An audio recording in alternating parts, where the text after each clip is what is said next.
Welcome, traveler, to Folk Recovery, Joni NehRita. And here is Joni's story. Well, hello, my name is Joni NehRita. I am a singer-songwriter based in Waterloo, Ontario. I am folk because of um, the why I do music and the how I do music. I think for me anyway, especially in talking with some of my friends who are BIPOC artists who maybe didn't previously feel like they could claim folk. One of the things that we have discussed is the reason that we make music, a big part of it being seeking reciprocity and seeking community and communion with our audiences. And I feel like that has always been a part of um, my mandate, for lack of a better word, or the way that I want to show up as an artist. So yeah, I am folk because I'm a storyteller. I'm folk because I want to build community. I'm also folk, I think, because of some of the lenses I write through, using social justice and equity and universal love and cultivating of compassion. These are some of the themes that come up regularly in my music. And I feel that they are folk. I found folk through, well, it's kind of like two parts. I found folk, or I was told what folk is, um, by way of being Canadian and being an Ontarian for the last 15 years or so, living in a predominantly white place, Guelph, Kitchener, Waterloo. And so I was told or shown folk is what they're doing, which is music that is centered around acoustic guitars and banjos and fiddle and a Eurocentric type of folk music. And so that's how I was, that's what, I don't know, was sort of put on me. This is what it is. It's what we're doing. It's not what you're doing over there, whatever that is. That's definitely not folk. It's what we're doing. But then, you know, in thinking a little bit about what folk recovery is, to me, and in meeting some artists that are similar to me in not necessarily the music, but the way that they do, or the why and the how they do what they do, I started realizing, oh, I mean, maybe NDRE was folk. Even with all her R&B runs, why was she doing what she was doing? What was she singing about? And what was the way that she showed up as an artist? You know, very much folk, in my opinion. So that is, am I even straying off of the question? I found folk through, okay.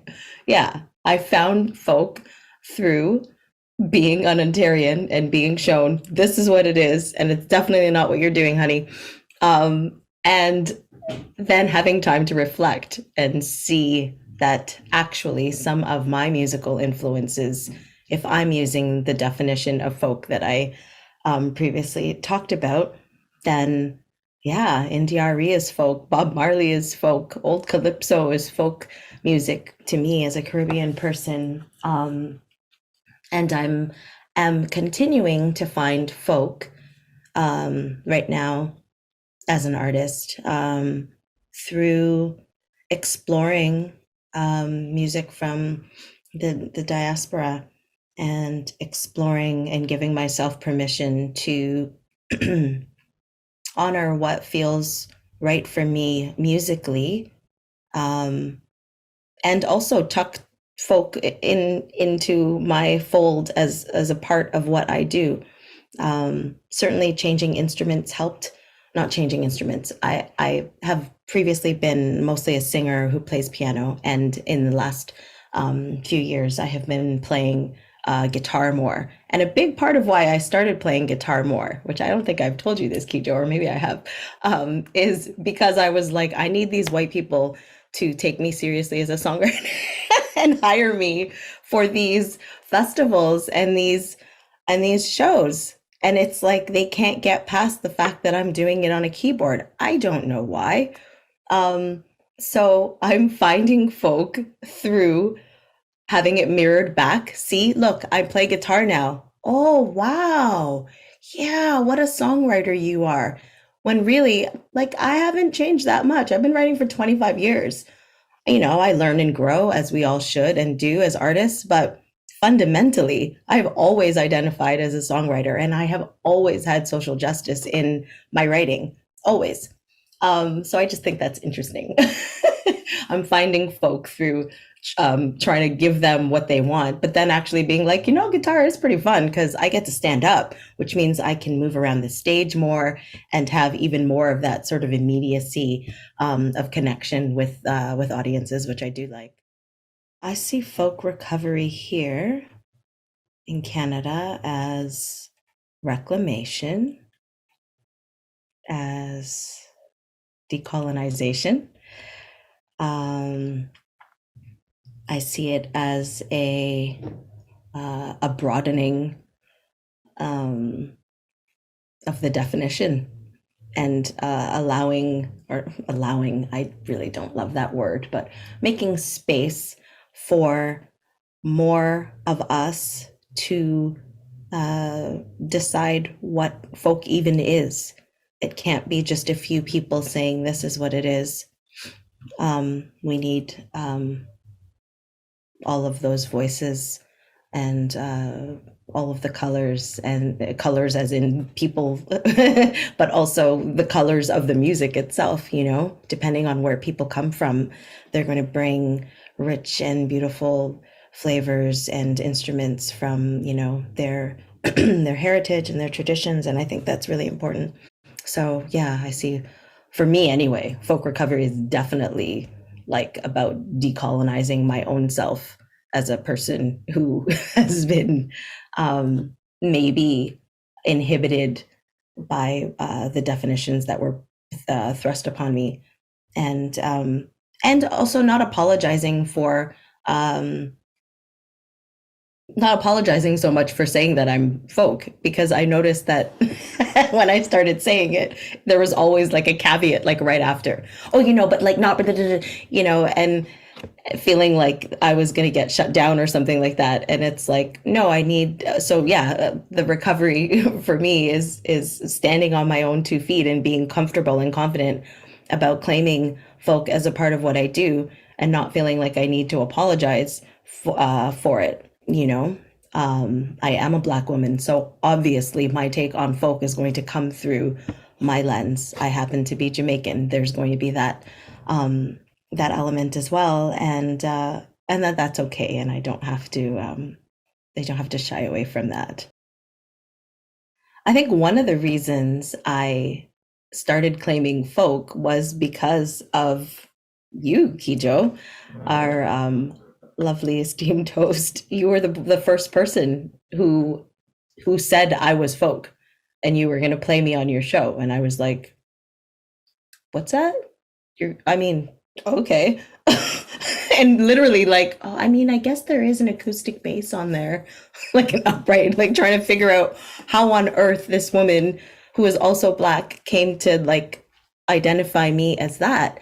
And at first it made me uncomfortable because most of the people, like I said earlier, they don't think of me as all at all. So I was sort of like turning it over, and I think I had mentioned it to my husband, like, yeah, she got this folk show, but it's kind of like a colorful folk show. So like how would that work for me? What part of me is folk?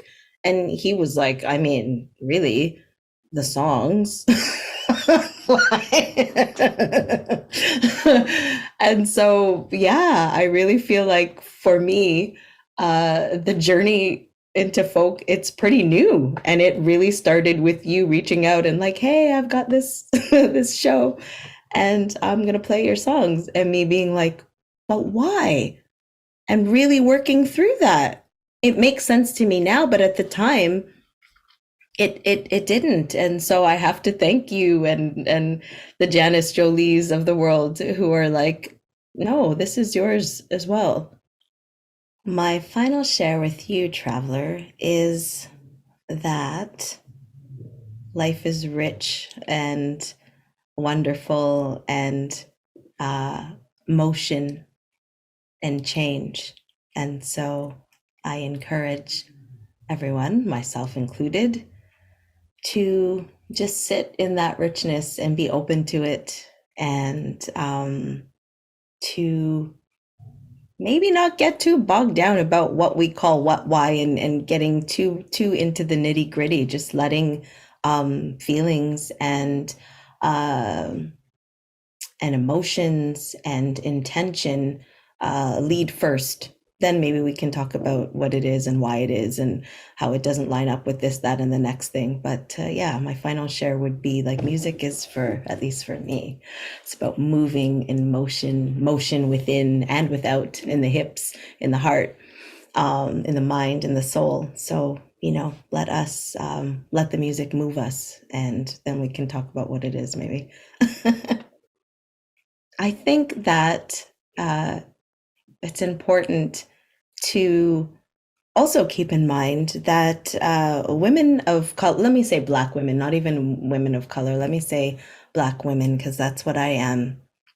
Um, if we can find a way to be more open to allowing us to express the fullness of our experience, which yes, sometimes can be painful in dealing with um, you know, racism and misogyny and all the rest. But there are also moments of joy that we want to be able and encouraged and welcomed to express in their fullness, and not be, we don't want to feel like there has to be sort of this binary of, okay, you're, in my case, hey, you're the social justice lady, you're angry. And it's like, well, but I'm also really quick to laugh, literally smell flowers, take pictures of them. Like I'm two things, I'm many things. I'm a joyful person as well. It's not one or the other.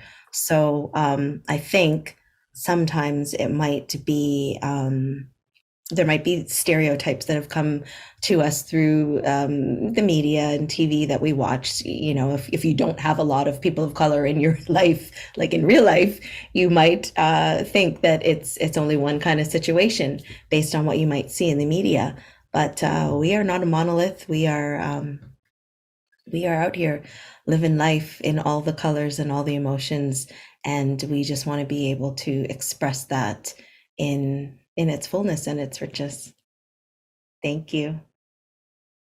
Thank you, traveler, for joining us on this folk recovery oral history production, created by guest storytellers with contributions from Gaitrie Killings, ASL performer and advisor; Joni NehRita, folk community advisor and sound producer; Karen Young, technical producer; Stephanie Williams, assistant producer; Alyssa Matthews, station manager at CJRU 1280 AM; Allison Skirm, special collections and liaison librarian at Toronto Metropolitan University Libraries; Heather Hewitt, folk recovery logo designer, as well as senior artwork specialist and yogi.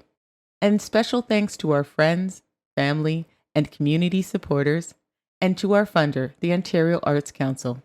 I am Kijo Buchanan, narrator and executive producer. Ashe.